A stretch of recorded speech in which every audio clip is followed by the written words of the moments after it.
আনন্দদা, দীনেশদার ঘরে খবর পৌঁছে দিয়েছি। এখন এখন দেখো।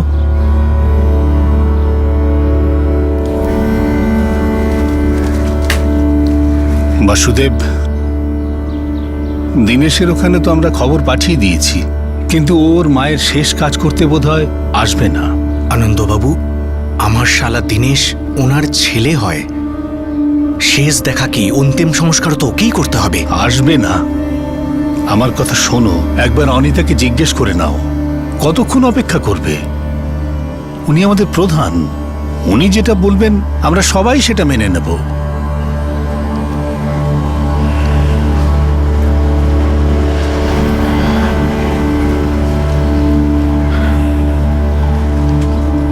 অনিতা, দীনেশকে খবর দেওয়া হয়েছিল তো? ও তো এখনো এলোই না। আসবে। একমাত্র দাদা আমার, মা বাবার একমাত্র ছেলে, আর একটু অপেক্ষা করি।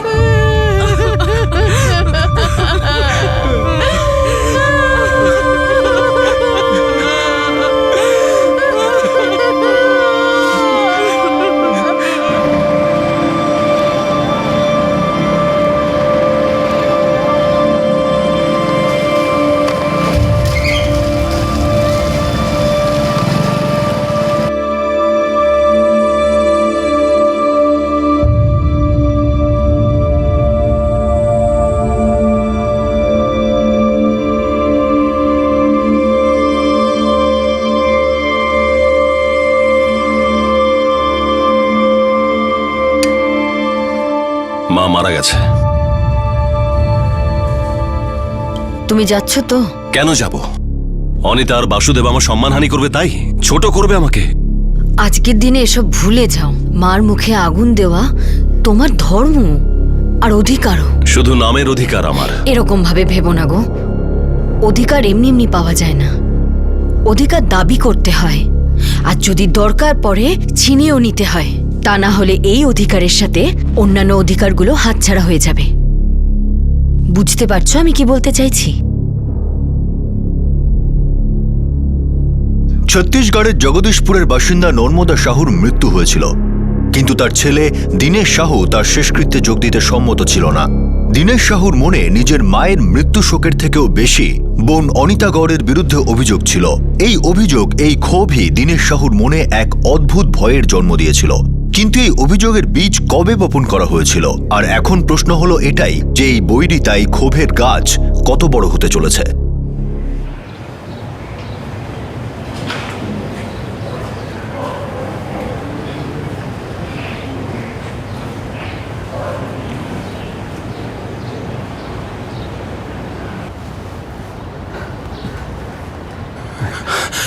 ডাক্তারবাবু, বন্দনা কেমন আছে? আমার বাচ্চা কেমন আছে? দীনেশবাবু, ছেলে হয়েছে, কিন্তু ক্ষমা করবেন, আমরা বন্দনা দেবীকে বাঁচাতে পারিনি। এটা কিছুতে হতে পারে না। এটা কিছুতে। দেখুন, অনেক রক্ত বয়ে গেছে, আর বিপদের ব্যাপারে তো আপনারা আগে থেকেই জানতেন। শেষ পর্যন্ত সিজারিং মানে অপারেশন করতে হয়েছিল।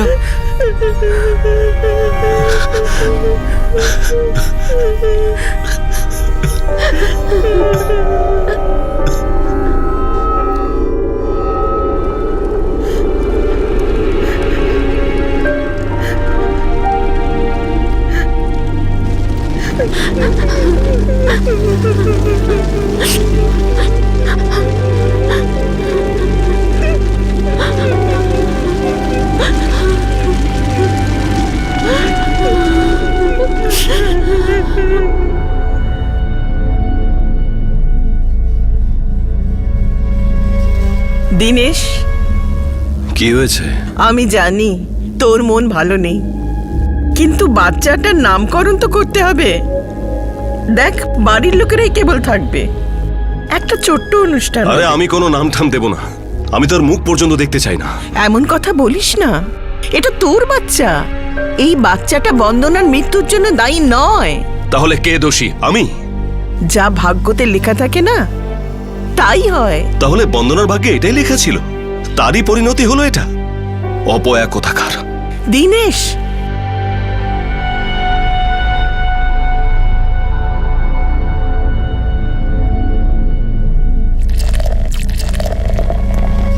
খুলে নেওয়া তো দূরের কথা, বাচ্চাটার দিকে কখনো তাকায়ও না। খুব মদ খেতে আরম্ভ করেছে। দীনেশ দাদা এমন কেন করছে? আচ্ছা, এটা তো ঠিক নয়। বাচ্চাটার কি দোষ আছে এতে? মা, আপনি যদি অনুমতি দেন তাহলে আমি দিনেশের সাথে কথা বলবো একবার। না না জামাই বাবা, তোমার মাঝখানে না থাকাই ভালো। কখন কি বাজে কথা বলে দেবে।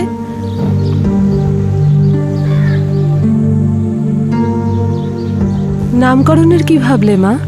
আমি নাম ভেবে নিয়েছি, প্রসাদ। প্রসাদ সাউ, আমার নাতি প্রসাদ।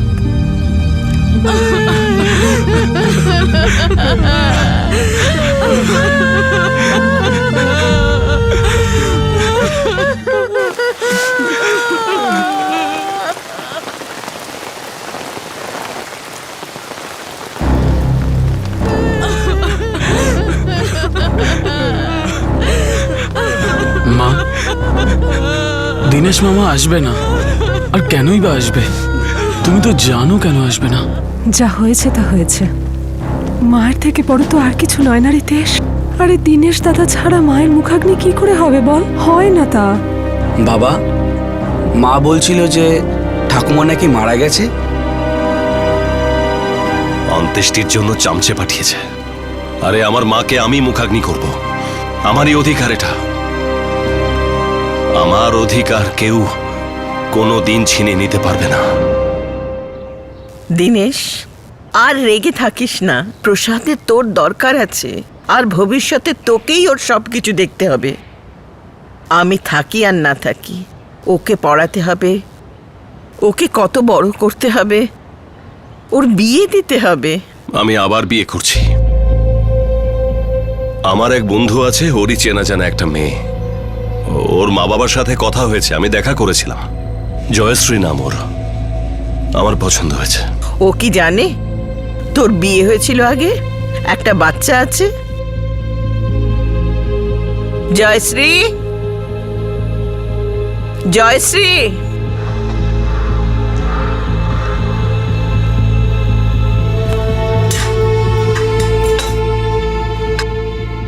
কখন থেকে ডাকছি? 1 ঘন্টা হয়ে গেছে। প্রসাদের জন্য দুধ আনতে বলেছিলাম। মা, এই বাচ্চার দায়িত্ব আপনি নিয়েছেন, তো পুরোটাই আপনিই করুন। এ বাচ্চা দীনেশের, তার মানে তোমারও? একদমই না। আমি কখনো বলিনি এই বাচ্চাটাকে আমি আপন করব। যদি আমার স্বামী নিজের প্রথম পক্ষের সন্তানকে নিজের নাই মানে, তাহলে আমি কেন মা হতে যাব? আমার মনে হয়েছিল দীনেশের দ্বিতীয় বিয়ে হলে সবার জন্য ভালো হবে। বাচ্চাটাও মায়ের ভালোবাসা পাবে, আর দীনেশও বাচ্চাটাকে নিজের করে নেবে।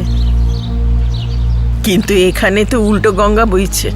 জয়শ্রী বাচ্চাটার মা কখনোই হতে চায় না, আর দীনেশ দিনের পর দিন বাচ্চাটার থেকে দূরে যাচ্ছে। অনিতা, ভাবতো যদি আজ এই অবস্থা হয়, যখন ওর নিজের বাচ্চা হবে তখন কি হবে? লালা,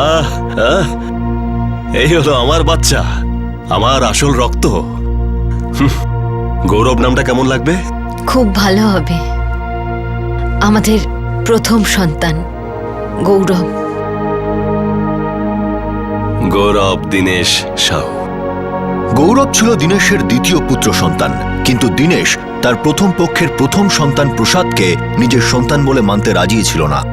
আসলে গৌরব আসার পর দীনেশ সাহুর প্রসাদের বিরুদ্ধে ক্ষোভ যেন আরো বেড়ে গিয়েছিল, আর নিজের মা নর্মদার প্রতিও। সময় যত এগোতে থাকলো, নর্মদার পক্ষে নিজের ছেলে এবং ছেলের বউয়ের সঙ্গে সংসারে থাকা কঠিন হয়ে দাঁড়ালো। মা আমাদের সাথে এখানে এসে থাকতে চাইছেন না।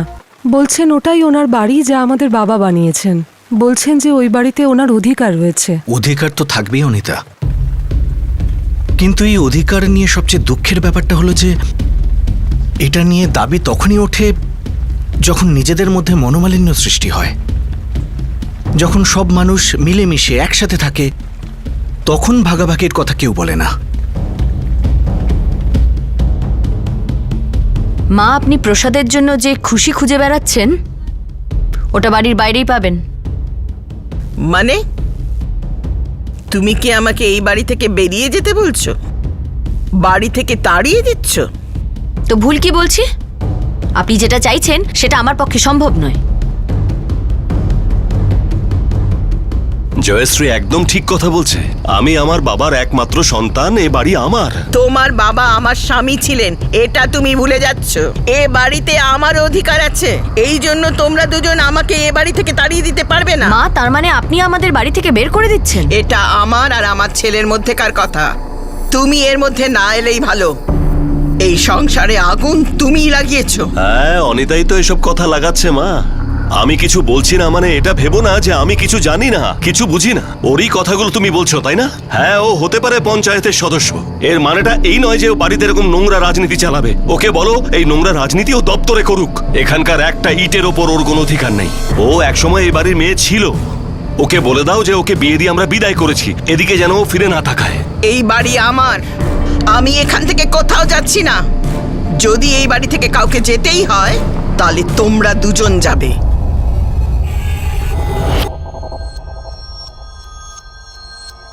মা এরকম করবেন কোনোদিন ভাবতেও পারিনি আমি। মা এগুলো বলছে না জয়শ্রী, অনিতা বলছে। অনিতা মাকে কাঠপুতুলের মতো নাচাচ্ছে, আর ওই সুতো ধরে আছে বাসুদেব। ও আমাদের সবকিছু হজম করতে চায়। আর তুমি প্রসাদের কথা ভুলে যাচ্ছ। এটা তুমি দেখে নিও, আমি নিজের রক্ত দিয়ে তোমাকে লিখে দিতে পারি। যতদিন মা প্রসাদের দেখাশোনা করছে ততদিন এটা ওর অধিকার, এটা সেটা বলে সমস্ত কিছু দখল করে নেবে, আর তোমার ভাগেরটাও দখল করে নেবে। আর তারপর আমার ছেলের ভাগে কিছুই থাকবে না। ওটা তো আমি হতে দেব না। মা, এটা কি তোমার বয়স এসব সহ্য করার? আর তুমি একে কতদিন সামলাবে? আমি জানি না অনিতা, শুধু এইটুকুই জানি যে সারা জীবন দীনেশ নিজের মন মর্জি মতো চলতে পারে না। আর এসবও কিভাবেই বা বুঝবে? ওর বউ জয়শ্রী ওর কানে রোজ বিষ ঢালছে। মা, ওদেরকে ওদেরটা বুঝে নিতে দাও। তুমি শুধু আমার সাথে আমাদের বাড়িতে চলো। প্রসাদকে আমরা দুজনে মিলে মানুষ করব, আমি আর বাসুদেব। মা, যেমন রিতেশ আর প্রীতি আমাদের ছেলে মেয়ে, তেমনি প্রসাদও আমাদের তৃতীয় সন্তান হবে। আমি কথা বলেছি বাসুদেবের সাথে, ও রাজি আছে। কেউ মেয়ের বাড়ি এভাবে থাকে নাকি? আর প্রসাদ নিজের বাড়ি ছেড়ে কেন যেতে যাবে? ও এ বংশের প্রদীপ। হ্যাঁ, কিন্তু সে তো পরের কথা মা। এমন পরিস্থিতিতে প্রসাদ বেড়ে উঠতে পারে না। আরে কি মেয়ের বাড়ি বলে চলেছ? এসব মান্ধাতা আমলের কথা মা। আজকের দিনে দেখো, তোমার মেয়ে পঞ্চায়েতের সদস্য। কখনো ভেবেছিলে এই দিনটা দেখবে? যুগ তো বদলে গেছে মা। যদি তোর দাদার মনটাও এভাবে পাল্টে যেত, ও প্রসাদকে নিজের করে নিত, ওকে ওর অধিকার দিত। এ সময় আমি তোমার কাছে আমার অধিকার চাইছি মা, মেয়ে হওয়ার অধিকার। যেমন দীনেশ দাদার তোমার ওপর অধিকার আছে, তেমন আমারও রয়েছে। মা, আমারও তো ইচ্ছে করে তোমাকে হাসি খুশি দেখি। আমারও অধিকার রয়েছে যে আমি তোমার দেখাশোনা করি সারা জীবন। দেখো অনিতা, মা যদি আমাদের সাথে একসাথে না থাকতে চান তাহলে একটা রাস্তা আছে। উনি আমাদের সাথে না হলেও আমাদের কাছে তো থাকতে পারেন।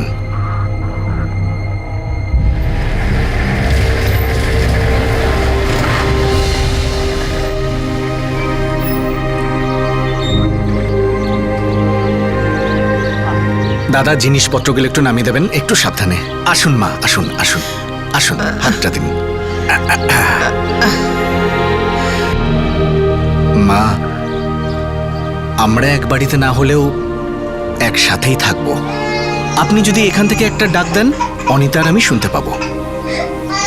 আর হ্যাঁ, এসো সোনা। ওরে বাবা, কাঁদে না। মা, প্রসাদ আজকে থেকে আমাদের তৃতীয় সন্তান।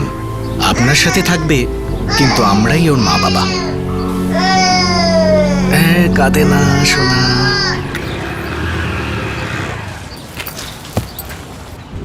মা বাড়ি ছেড়ে চলে গেছেন। কি? কোথায় চলে গেছে? অনিতা আর বাসুদেবের সাথে চলে গেছে। নিশ্চয়ই কোনো চালাকি এটা। আরে আর কি চালাকি থাকতে পারে? মা তো নিজের ইচ্ছায় গেছেন।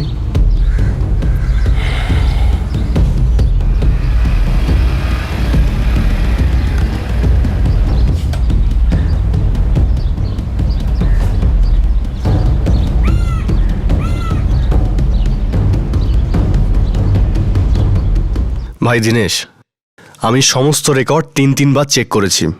তোমার বাড়ি, তোমার জমি, সবকিছু তোমার বাবার নামে রয়েছে। তার মানে আমার, তাই না? হ্যাঁ ভাই, বাবার সম্পত্তিতে প্রথম অধিকার তো ছেলেরই হয়। একটা কথা বলবো প্রদীপদা, এই জগদীশপুরে পঞ্চায়েতে আগে শুধু পুরুষরা ছিল, এখন মেয়েদের জন্য জায়গা হয়ে গেছে। আমার জায়গা জমিতে এরকম হবে না তো? আমার বাড়ি, আমার জমি, আমার বোন সবকিছুতে ভাগ চাইতে পারে? দেখো ভাই, এই সমস্ত ব্যাপার সব আইনি। আমার কাজ শুধু উপর থেকে আসা অর্ডারের পালন করা। আমি কোনো আইন অমান্য করছি না দাদা, আমি শুধু জিজ্ঞাসা করছি। দেখ ভাই দীনেশ, অধিকারের কথা যদি বলিস তাহলে সেটা আদালত ঠিক করবে। অধিকার তো যে কেউ দেখাতে পারে, যে কেউ দাবি করতে পারে। তার মানে তো আমার বাড়ি, আমার জমি সবকিছুতে আমার বোন ভাগ চাইতে পারে? যদি তোর মা চান তো তোর বোন অধিকার নাও পেতে পারে।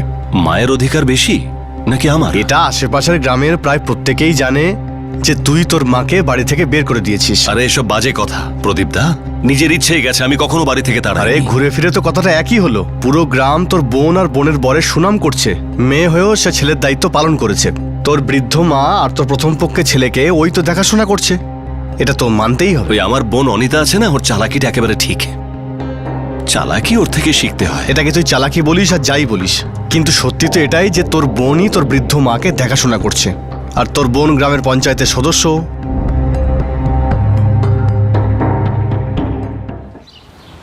একদম না। আরে তোমাদের একবার বলে দিলাম না, স্কুল যাওয়ার সময় কেউ কুলফি খাবে না, আসার সময় দেখা যাবে। কিন্তু বাবা, আসার সময় তো পেস্তাটা শেষ হয়ে যায়। বাবা, আমরা স্কুল যাবার আগেই কুলফি খেয়ে নেব আর তারপর মুখ মুছে নেব। বিশাই, প্রথমে আমরা ছোট কুলফি খাবো, তারপরে আমরা বড় কুলফি খাবো। এই তোমরা তিনজন এবারে চুপ করো তো। আবার ছোট কুলফি খাবে তিনজন?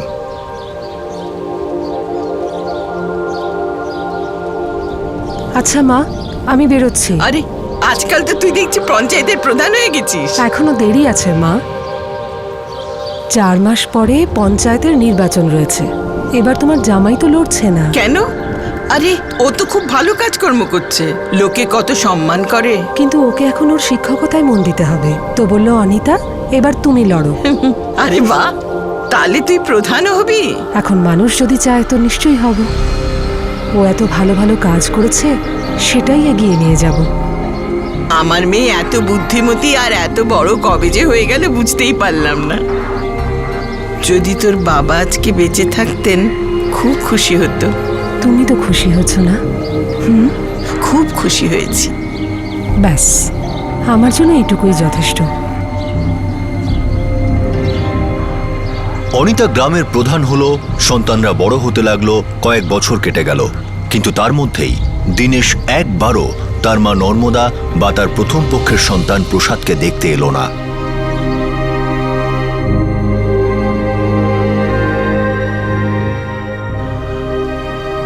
অনিতা,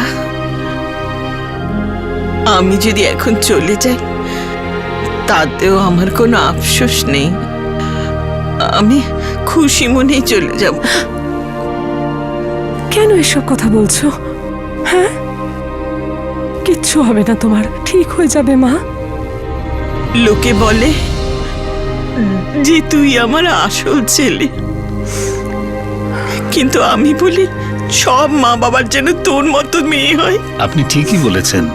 গ্রামে সবাই বলে অনিতার মতো মেয়ে হয় না। পৃথিবীর সবকিছু একদিকে আর মায়ের সম্মান একদিকে।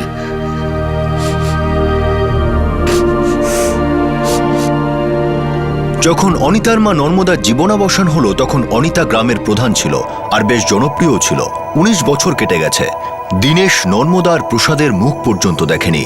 আর এখন নর্মদার মরদেহ উঠোনে শুয়ে অপেক্ষা করছে যে কখন দীনেশ আসবে আর নিদেন পক্ষে তার শেষ কর্তব্য পালন করবে। ভাই বাসুদেব, আমাদের আর অপেক্ষা করা উচিত নয়। দীনেশ আসবে না।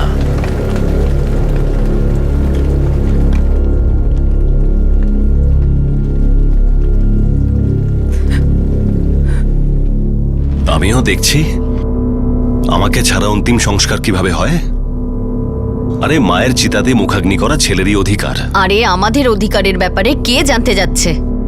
19 বছর হয়ে গেল, একবারও কি কেউ এসেছে দেখা করতে? উল্টো মার মৃত্যুর খবরটাও কোনো গ্রামের লোককে দিয়ে পাঠিয়ে দিল। দেখে নেবে, মুখে আগুন অন্য কেউই দেবে। মা বাবার একমাত্র সন্তান আমি। বাবার মুখাগ্নি আমিই করেছিলাম, মায়ের মুখাগ্নি আমিই করব। এটা আমার অধিকার, কেউ কেড়ে নিতে পারবে না। হরি বল, বলো হরি, হরি বল, বলো হরি, হরি বল, বলো হরি, হরি বল, বলো হরি, হরি বল, বলো হরি, হরি বল, বলো হরি, হরি বল, বলো হরি, হরি বল, বলো হরি, হরি বল, বলো হরি, হরি বল, বলো হরি, হরি বল, বলো হরি, হরি বল, বলো হরি, হরি হরি, হরি বল, বলো হরি, হরি বল, বলো হরি, হরি বল।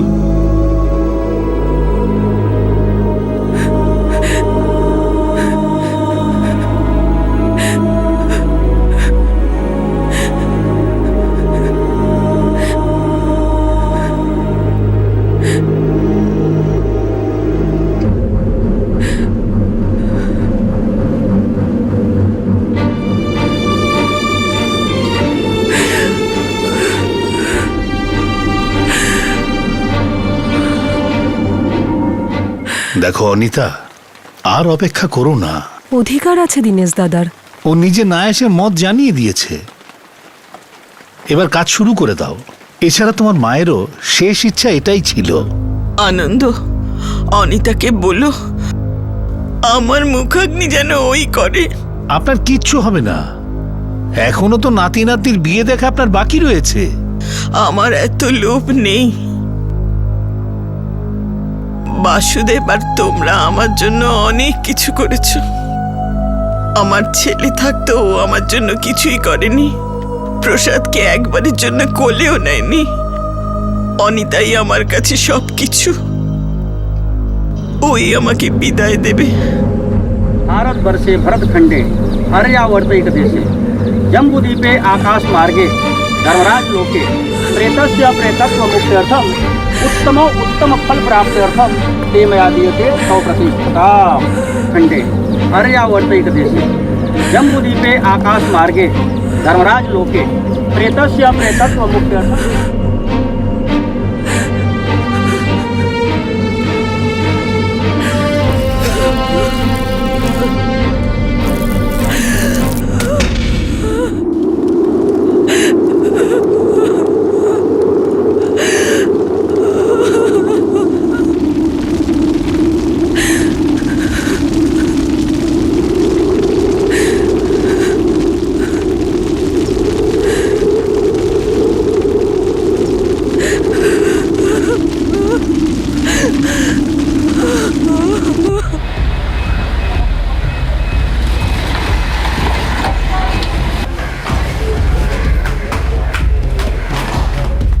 ঠাকুমার শেষ কার্য হয়ে গেছে, আর ঠাকুমার মুখে অনিতা পিসি আগুন দিয়েছে, আর কাজও পিসিই করবে। একটু অপেক্ষা করতে পারলো না? সবাইকে বলবে আমি আসিনি। এবার সব অধিকারগুলো দাবি করবে, যেন খুব সৎ লোক একজন। এটা ওর চালাকি।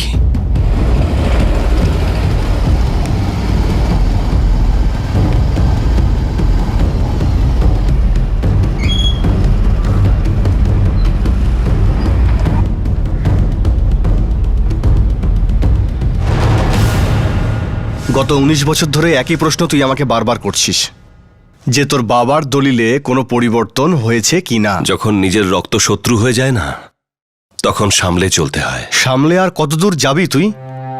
তোর বাবা মারা গেছে প্রায় 30 বছর হয়ে গেল, আর তোর মা মারা গেছে একদিনও পুরো হয়নি। কিছুই বদলায়নি, না কাগজপত্র না তুই। আমার বোন বদলে গেছে, ধূর্ত নেকড়ে। যদি সত্যি কিছু বদলে থাকে, তাহলে তোর মায়ের জীবনটা বদলে গিয়েছিল, বিশেষ করে সেই দিন থেকে যেদিন তোর বোন তোর মাকে নিয়ে গিয়েছিল। আরে ওটা আমার বোনের চালাকি, আর এখন নিজে থেকে ওই মুখাগ্নি করে। ও অপেক্ষা করছিল, আমরাও করছিলাম। কতবার তোকে খবর দিয়েছি, তুই তো এলি না। মরদেহকে আর কতক্ষণ বাড়িতে রাখা যেত বল? আর এমনিতেও তোর মায়ের ইচ্ছে ছিল যে ওনার শেষকৃত্য ওনার মেয়েই যেন করে। আরে এটা কোনো গল্প কথা নয়, ওটা অনিতাই শিখিয়েছে, যাতে বাবার সম্পত্তিতে মায়ের অংশটা ওই পেয়ে যায়।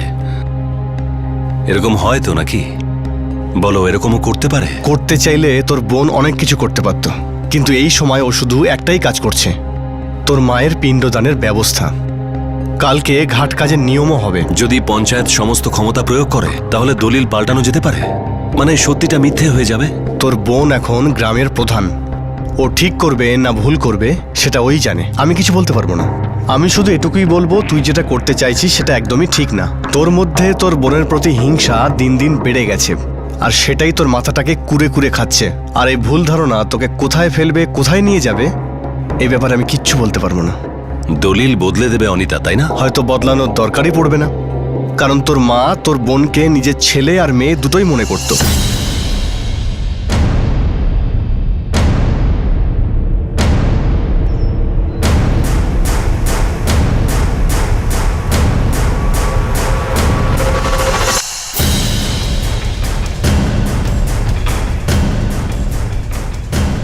তৃতীয় দিনের আচারবিধি সম্পূর্ণ করতে বাড়ির সব পুরুষরা বেরিয়ে পড়ে।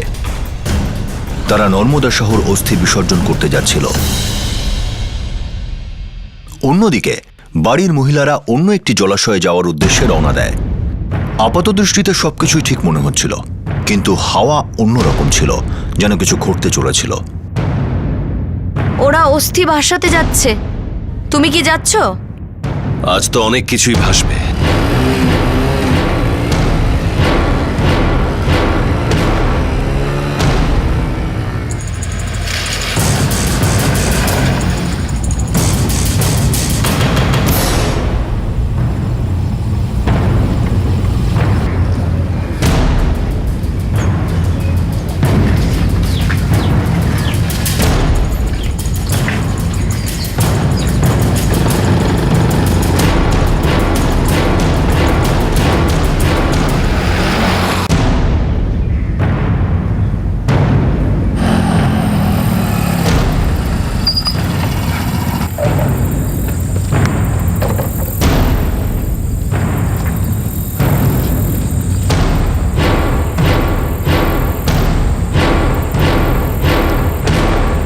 ओम ध्वा अंतरिक्ष शांति पृथ्वी शांतिरपाय शांति औषध्या शांति वनस्पत शांति विश्वदेवाय शांति ब्रह्मा शांति।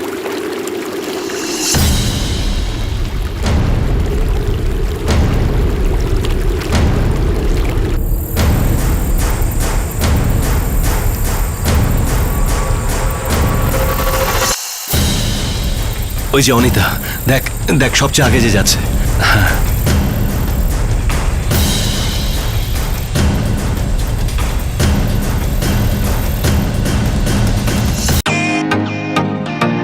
ওয়েলকাম টু বিটন world, how may I assist you? নতুন ফ্ল্যাটের জন্য একটা স্ট্যান্ড ফ্যান আর কুলার নেব। এই পচা গরম থেকে একটু স্বস্তি চাই। বাজার চলতে সব ব্র্যান্ড তো আর ভরসাযোগ্য নয়। তার জন্য তো আমাদের ফ্যান আছে, all purpose bullet table fan, ceiling fan. আমাদের সিলিং ফ্যান কিন্তু 30 মাসের ওয়ারেন্টি সহ পাওয়া যায়। আছে ফারাটা 2 বছরের ওয়ারেন্টি, 17 থেকে 20 মিটার এয়ার ফ্লো, মধ্যবিত্তের সাধ্যের মধ্যে একমাত্র ভরসাযোগ্য ব্র্যান্ড বিটন। আমাদের কুলারের কিন্তু অনেক range, 45 litres, 50 litres, 70 litres, 90 litres, 110 litres. Honeycomb সহযোগে বিটনের সব কুলারের ওয়ারেন্টি 1 বছর। চেনা হাওয়ায় অচেনা অনুভূতির জন্য একমাত্র আদর্শ বিটন। গরমে স্বস্তি পেতে বিটনের ফ্যান হোক বা কুলার, আজই আনুন বাড়িতে। Vuitton, digitally yours.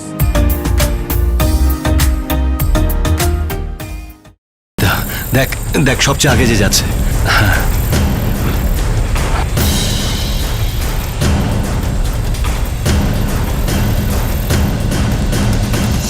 চোখে রক্তের নেশা লেগেছিল, হুলুস্থুলু বাঁধতে চলেছিল।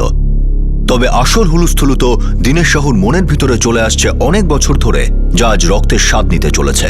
এত বছর ধরে দীনেশ একটা ভয়, একটা ভুল ধারণার মধ্যে ছিল যে তার বোন তার সমস্ত সম্পত্তি হাতিয়ে নেওয়ার ফন্দি আটছে। দীনেশের দৃষ্টিকোণ থেকে এই লড়াই একটা যুদ্ধ ছিল, তার অধিকারের যুদ্ধ।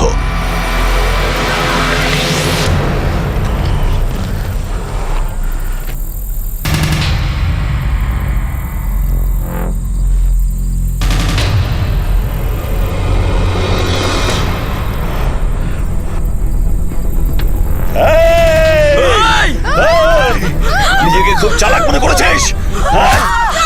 এবার দেখ, এবার দেখ তুই। সবাই পিছনে যা, কেউ আগে আসবি না। সম্পত্তি চল, কেউ আসবি না, আগে বলে দিলাম।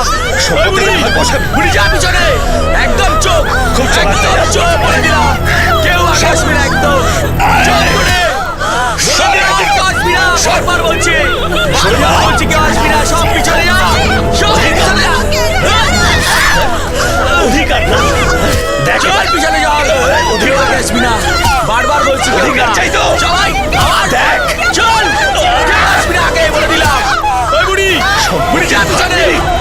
চুপ, একদম চুপ বলে দিলাম। অধিকার বুঝতে এসছিস? একদম। অধিকার করবি? কেটে দেখা, কেটে দেখা। হাই শালা ওই যে লোকটা, দাঁড়াও, দাঁড়াও, আরে কি করছো? আরে দাঁড়াও, গৌরব, এই দাঁড়াও, পালাচ্ছে ওরা। ধরো, ধরো, তাড়াতাড়ি চল, চল।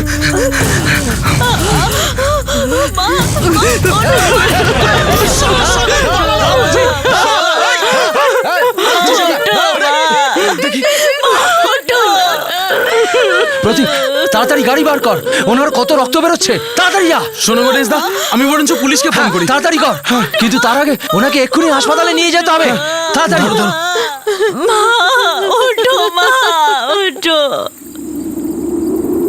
বাসুদেব দা, বাসুদেব দা, বাসুদেব দা, দাদা, দাদা তাড়াতাড়ি চলো, ওখানে দিদির ওপরে হামলা হয়েছে। কি কে করেছে হামলা? উনি অন্য মহিলাদের সাথে এখানে আসবার জন্য বেরিয়েছিলেন, তখন দীনেশবাবু আর ওনার ছেলে কুড়ুল দিয়ে ওনাকে মেরেছে, ছুরিও চালিয়েছিল, অনেক রক্ত বেরোচ্ছে, তুমি তাড়াতাড়ি চলো।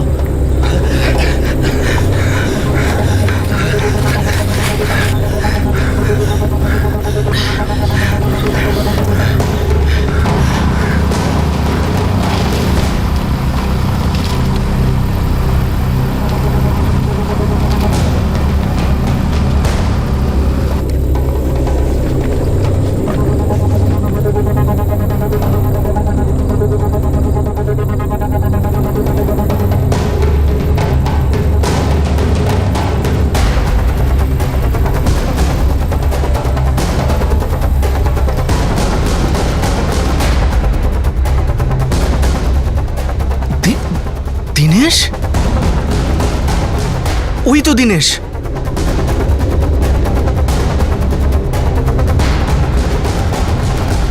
কাউকে ছাড়বি না তুই, সবাইকে মেরে ফেলবো। যারা যারা আমাদের অধিকার ছিনতে এসেছিল সবাইকে মেরে ফেলতে হবে। ড্রাইভার, গাড়ি জোরে চালাও, থেমো না। ওদের হাতে হাতিয়ার রয়েছে, ওদের মাথা খারাপ হয়ে গেছে।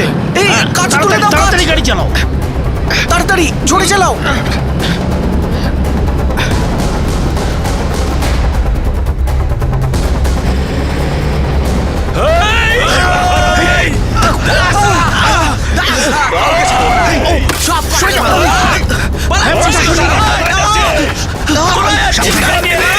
দীনেশ পুরো পাগল হয়ে গেছে। কোথায় যাচ্ছে? কোথায় পালাচ্ছিস ভাই? জোরে চালাও। ক্ষমতা রাখতে দাও।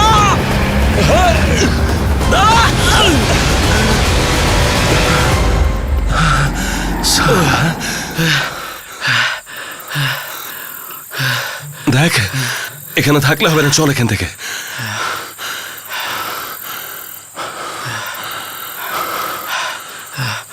মা আর মেয়েকে গ্রামের ছেলেরা হাসপাতালের দিকে নিয়ে গেল। সাহেব, ওকে কুপিয়ে মেরেছে, অনেক রক্ত বয়েছে। যারা হামলা করেছিল তাদেরকে দেখেছেন? স্যার, প্রধানের ভাই দীনেশ আর ওর ছেলে গৌরব ছিল। দীনেশের হাতে কুঠার ছিল আর গৌরবের হাতে চাকু ছিল সাহেব। আমরা তো পুকুরের দিকে যাচ্ছিলাম, জানি না কোথা থেকে বাপ বেটা চলে এলো। বলা নেই কও নেই, হঠাৎ করে মারতে শুরু করে দিল অনিতাকে। অনিতার প্রীতি কোথায়? ওদের দুজনকে হাসপাতালে নিয়ে গেছে ওরা। আপনি কি বাসুদেব বাবু, অনিতা দেবীর স্বামী? হ্যাঁ স্যার, এই দীনেশ আর গৌরব আমাদের ওপরও হামলা করেছিল। ওরা রাস্তার মধ্যে দাঁড়িয়ে ছিল হাতিয়ার নিয়ে। যখন গাড়ি দাঁড় করালাম না, তখন পাথর ছুটছিল। কোথায় হয়েছে হামলা? এই রাস্তায়। নাভেদ, জঙ্গলে ছড়িয়ে পড়ো যাতে না ওরা এখান থেকে পালাতে পারে। স্যার, আরেকটা টিমকে আমি দীনেশের বাড়িতে পাঠাচ্ছি, হয়তো ওখান থেকে পালিয়ে যাওয়ার প্ল্যান রয়েছে। মুভ।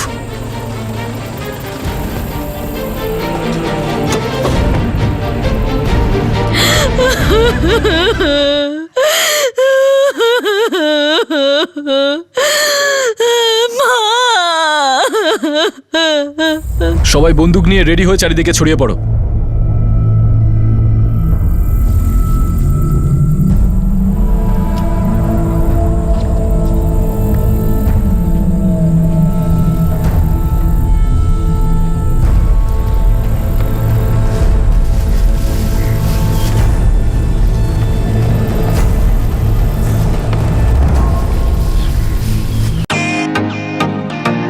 ওয়েলকাম টু বিটেন world. How may I assist you? নতুন ফ্ল্যাটের জন্য একটা স্ট্যান্ড ফ্যান আর কুলার নেব। এই পচা গরম থেকে একটু স্বস্তি চাই। বাজার চলতে সব ব্র্যান্ড আর ভরসাযোগ্য নয়। তার জন্য তো আমাদের ফ্যান আছে, all purpose bullet table fan, ceiling fan. আমাদের সিলিং ফ্যান কিন্তু 30 মাসের ওয়ারেন্টি সহ পাওয়া যায়। আছে ফারাটা 2 বছরের ওয়ারেন্টি, 17 থেকে 20 মিটার এয়ার ফ্লো, মধ্যবিত্তের সাধ্যের মধ্যে একমাত্র ভরসাযোগ্য ব্র্যান্ড বিটেন। আমাদের কুলারের কিন্তু অনেক range, 45 litres, 50 litres, 70 litres, 90 litres, 110 litres. Honeycomb সহযোগে বিটেনের সব কুলারের ওয়ারেন্টি 1 বছর। চেনা হাওয়ায় অচেনা অনুভূতির জন্য একমাত্র আদর্শ বিটেন। গরমে স্বস্তি পেতে বিটেনের ফ্যান হোক বা কুলার, আজই আনুন বাড়িতে। বিটেন, ডিজিটালি ইয়োর্স।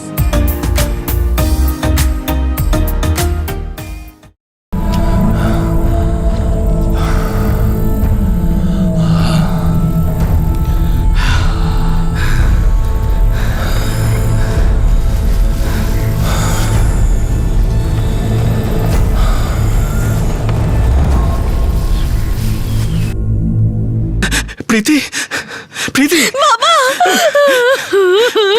কোথায় তোমার মা? কেমন আছেন মা? প্রীতি, বাবা, বল না তোর মা কেমন আছে? বাবা, মা নেই বাবা, ওরা দুজন মাকে মেরে ফেললো বাবা।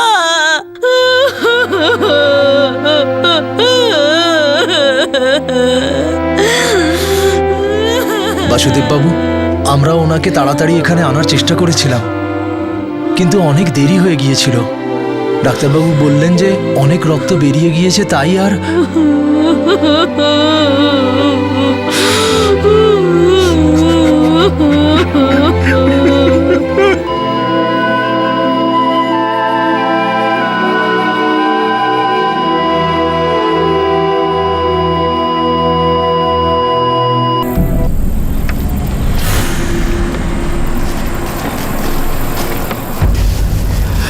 কিছু শুনলি? হ্যাঁ বাবা, কেউ আসছে মনে হচ্ছে।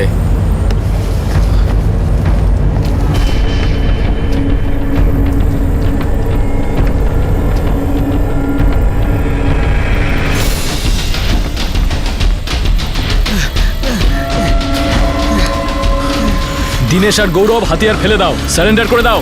দেখুন ইন্সপেক্টর, আপনার সঙ্গে আমাদের কোনো শত্রুতা নেই, কিন্তু আপনি আটকালে আমাদের অস্ত্র কিন্তু থেমে থাকবে না। বোকামো করো না, একটা খুন করে ফেলেছো, তোমাকে গুলি করতে আমার হাত কাঁপবে না। দেখুন আরেকবার বলছি, আমি কিন্তু মেরে দেবো, আমি কাউকে ছাড়বো না। এই চলে যা, পুঁতে ফেলবো এখানে, চল সর, আমি কেটে ফেলবো বলে দিচ্ছি, কিন্তু আমি কাউকে ছাড়বো না। সর, চল পিছনে যা। এই, এই, ছাড় আমাকে, ছাড় বলছি, ছাড় আমাকে, ছাড়।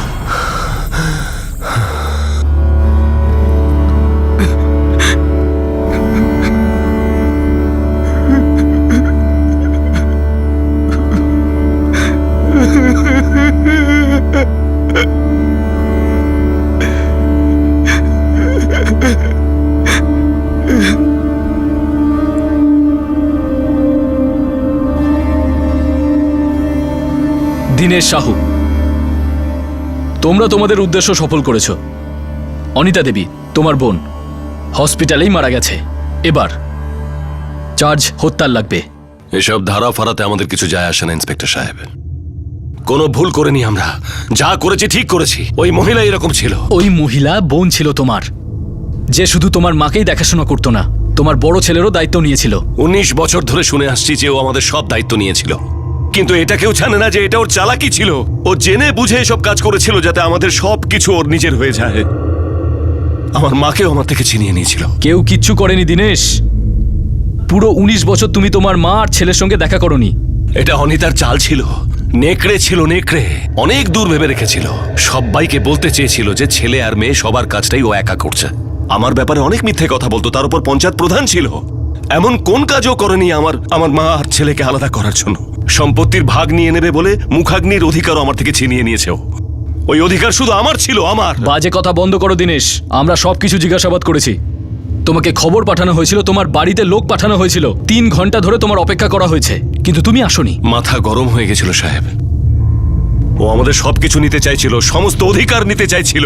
তুমি পাগল হয়ে গেছো দীনেশ, তাই মন গড়া গল্প বলছো। আমি পাগল হইনি, দপ্তরে গিয়ে কাগজপত্রগুলো নাড়াচাড়া করে দেখুন, ওখান থেকে আমি বুঝতে পারি যে এই মহিলা আমাকে আমার মায়ের থেকে আলাদা করে দিতে পারে। যে ছেলের থেকে মুখাগ্নির অধিকার ছিনিয়ে নিতে পারে সে সবকিছু পারে। ও জমির কাগজপত্র পাল্টাতে পারে, দলিল বদলে ফেলতে পারে। অনিতাকে মারার জন্য আমি এতটুকু দুঃখিত নই, বরং আমার এটা দুঃখ হচ্ছে যে বাসুদেবকে আমি কিছু করতে পারলাম না। বড় আদর্শবাদী মাস্টার মনে করে নিজেকে, লোভী একটা। ওরও নজর ছিল আমাদের জমি জায়গার ওপর। স্যার, আমি ওকে কেন উস্কাবো? আর এতে আমার কি লাভ? ও 19 বছর ধরে এই ভুল ধারণা নিয়ে রয়েছে একদিন ওর বোন ওর বাড়ি আর সম্পত্তি সব কেড়ে নেবে। কিন্তু ও তো বলেছিল, তুমি ওকে বলেছিলে যে ও এরকমটা করতে পারে। আমি এরকম কেন বলবো? আর এতে আমার কি স্বার্থ রয়েছে? হ্যাঁ, এটা বলতে পারি যে ওর মাথায় একটা ভুল ধারণা চেপে বসেছিল। তো তুমি কখনো ওকে ভয় দেখাওনি? এরকমটা করতে পারে বলে সাবধানও করোনি? একদমই না স্যার। আর ধরে নিলাম যদি আমি কোনোদিন এরকম বলেই থাকি, এমন কি কোনো বোকা রয়েছে যে সে কথাটা সে বিশ্বাস করে তার বোনকে সে খুন করে ফেলবে? স্যার, সে কোনো পাগল বাবাই হবে যে নিজের আর ছেলের জীবন এইভাবে শেষ করে ফেলবে। কেন করলে তুমি এসব? আর কি করতাম? মায়ের মুখাগ্নির অধিকার ছিনিয়ে নিয়েছিল। বসে বসে জায়গা জমি সব পেয়ে যেত। আরে এভাবে কিভাবে সম্পত্তি পেয়ে যেত? সবকিছুই তো আমাদেরই ছিল। মার মৃত্যুর পর সবকিছু তোমারই হয়ে যেত, আর তোমার মৃত্যুর পর আমাদের ছেলের। কিন্তু দেখো তুমি কি করে ফেললে। নিজে তো ডুবলেই, আমাদের ছেলেটাকেও ডোবালে।